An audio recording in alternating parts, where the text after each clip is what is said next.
A lot of you are trying to find inspiration and motivation with a depressed mindset. You're depressed because you're not doing shit with yourself. You don't find inspiration by not living in the grip of life.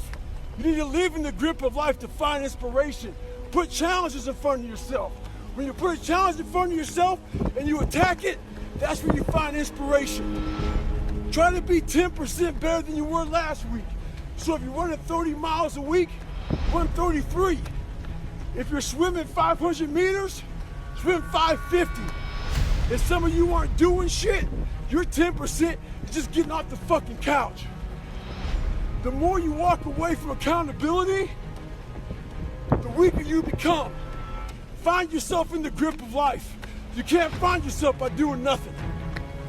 So if you have any mental toughness, any ability, if you have any fraction of self-discipline, the ability to not want to do it but still do it. People have a hard thing understand. I hate to run. And what makes me so crazy, it doesn't anymore, is people go, well, why do you run if you hate it? What are you talking about? I don't want to take showers and eat either. I hate that too. That's life, man. It wasn't until I changed that mentality that I became somebody. I hated going to school, so guess what? I was dumb as shit. But if you can get through to doing things that you hate to do, on the other side is greatness. That's what people don't understand. By me running, I am callous in my mind. I'm not training for a race. I'm training for life. I'm training for the time when I get that 2 o'clock in the morning call that my mom is dead or something happens tragic in life. I don't fall apart.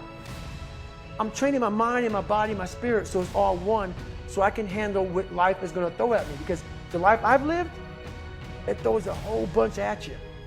And if you're not physically and mentally prepared for that, you're just going to crumble. If I'm at 100 miles, let's say I'm going 200 miles, your mind wants to start to quit, no matter where you're at, and let's say it's getting hard or whatever. The best thing I do is I take a second to calm down, because you start to have this quitting mind. The quitting mind starts to be very anxious. It wants to leave, it doesn't want to be anymore, the pain and suffering is too much to handle. So I go back and I start to remember all the days, hours, months, sometimes years you put into getting to this one moment. You know, we forget that. So your self-talk has to be a reminder of all those 4 o'clock, 5 o'clock, 6 o'clock in the morning runs or swims, or times you put into your craft, whether it be trying to be a doctor, a dentist, a teacher, all those hours of studying. You have to go back and remember all those times and let those times be not, you know, for nothing. So your self-talk has to be real talk, not just lying to yourself.